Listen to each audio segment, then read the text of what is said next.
और जो औरंगजेब को बचाने की कोशिश की जा रही है वक्फ बोर्ड के आड़ में जो है, हालांकि वक्फ बोर्ड में मैं ये कहना चाहता हूँ कि वो संवैधानिक है क्या? सारे आतंकवादी हैं। सारे देश विरोधी गतिविधियों में काम करने वाले लोग होते हैं। देखिए, ये आजकल मस्जिद और मदरसे के अंदर एक षड्यंत्र चलता है जिसके तहत ये लोग लगातार एक पक्ष के लिए काम करते हैं। आप अभी सोचिए कि औरंगजेब को किसका नालायक और नाजायज बाप है कि उसके लिए आज ये भारत के अंदर प्रोटेस्ट कर रहा है। नेहरू जी ने जो भूल किए हैं या कांग्रेस की सरकारों ने जो भूल किया है, आज के समय में जो सरकार बनी है वो उन भूल को सुधार कर रही है। गद्दार थे वो पाकिस्तान चले गए और जो षड्यंत्र रचने वाले थे वो भारत में रह गए, जो गजवा हिंद का सपना देख रहे हैं। तो भारत के अंदर जो ये लगातार जमीन का भूस्खलन हो रहा है और लगातार वक्फ बोर्ड के अंदर प्रॉपर्टी बढ़ रही है, ये सारे भारत को इस्लामीकरण करने की राह पर चल चुकी है। हमारे देश में संविधान है तो पर्सनल लॉ बोर्ड और वक्फ बोर्ड की क्या जरूरत है? और जो अगर वक्फ बोर्ड बनाया था चाचा नेहरू ने, तो सनातन बोर्ड क्यों नहीं बनाया, सिख बोर्ड क्यों नहीं बनाया, जैन बोर्ड क्यों नहीं बनाया? क्यों? वो भी तो अल्पसंख्यक थे। जिनके दिल में शाहीन बाग था वो यहाँ से जा चुके हैं। ये दोनों आज सोचिए कि जिस महाराष्ट्र में छत्रपति शिवाजी महाराज जैसे योद्धा हुए, संभाजी महाराज जैसे योद्धा हुए, उनकी वीर गाथा एक बार आदित्य ठाकरे और वो संजय राउत पढ़ ले तो उनको समझ में आए।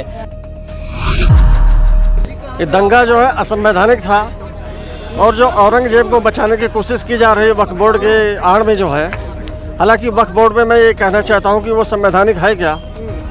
MIM का जो है प्रवक्ता वारिस पठान कहता है कि ये जो बिल है वक्फ बोर्ड बिल, संशोधन बिल, वो असंवैधानिक है। जब वक्फ बोर्ड ही संवैधानिक नहीं है तो जो संशोधन बिल है वो असंवैधानिक कैसे हो जाएगा?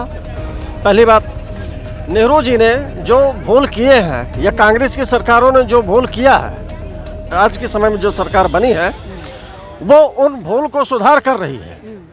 आज जो अमृत काल में भारत जी रहा है, ये समय भूल सुधार भी का भी दिन है। जो पिछली सरकारों ने भूल किया था वक्फ बोर्ड और ये जो पर्सनल लॉ बोर्ड है, अगर हमारे देश में संविधान है, हमारे देश में संविधान है तो पर्सनल लॉ बोर्ड और वक्फ बोर्ड की क्या जरूरत है? और जो अगर वक्फ बोर्ड बनाया था चाचा नेहरू ने, तो सनातन बोर्ड क्यों नहीं बनाया, सिख बोर्ड क्यों नहीं बनाया, जैन बोर्ड क्यों नहीं बनाया? क्यों? वो भी तो अल्पसंख्यक थे। जैन कितने हैं? 1% है। बौद्ध कितने हैं? 0.5% है।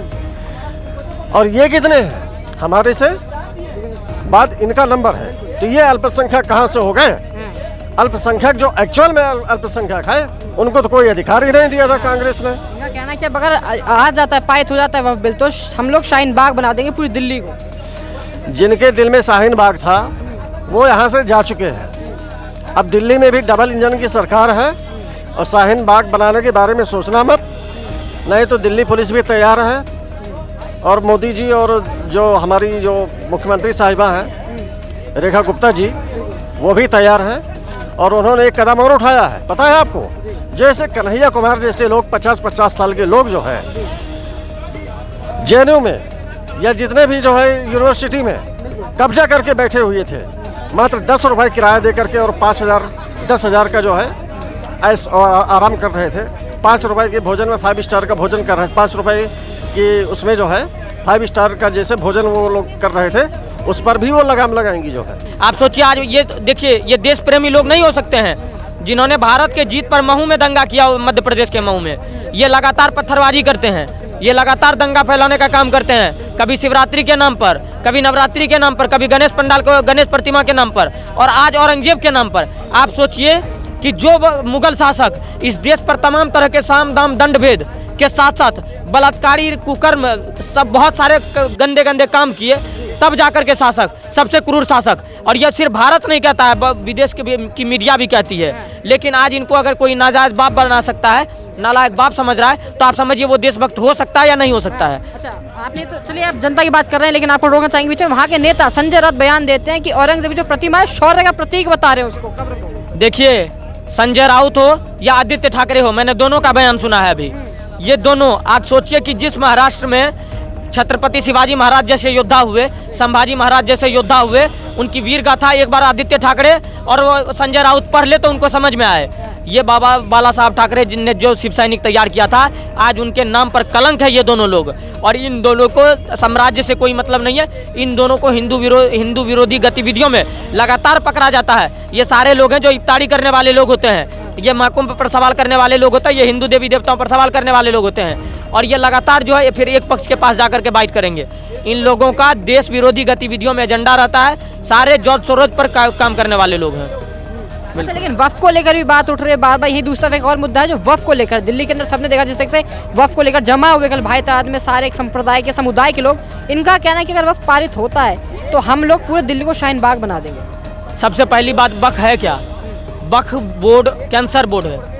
वक्फ बोर्ड ऐसा चीज़ है कि आज समझिए कि 1954 के बाद, नेहरू की आज़ादी के बाद वक्फ बोर्ड में जो इम्प्लीमेंट हुआ, और तभी से वक्फ बोर्ड जो इतना प्रॉपर्टी लेकर के बैठा हुआ भारत के अंदर, आज कोई गरीब मुसलमान आकर के कह दे कि वक्फ की संपत्ति से उसको कोई लाभ हुआ है, नहीं हुआ है।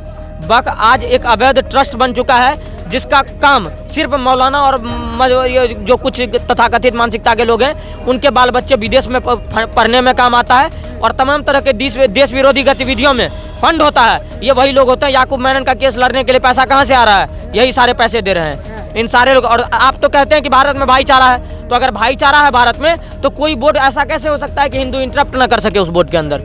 तो अगर सबका भाईचारा है तो सबको इंटरप्ट। सबसे पहले वक्फ बोर्ड की स्थापना कैसे हुई थी? मोहम्मद पैगंबर साहब को किसी यहूदी ने 7 बगान दिया था, तो उन्होंने क्या कहा था? इस बगान में लगे हुए हर उस फल पर उस व्यक्ति का अधिकार है जो गरीब, शोषित और वंचित लोग हैं। लेकिन आज एक मौलाना या एक मुसलमान को दिखा दीजिए जो कह दे कि हमारे लिए काम हुआ है वक्फ बोर्ड का, नहीं हुआ है। ये सारे लोगों पर संशोधन होनी चाहिए और वक्फ बोर्ड को समाप्त कर देनी चाहिए पूरी तरीके से।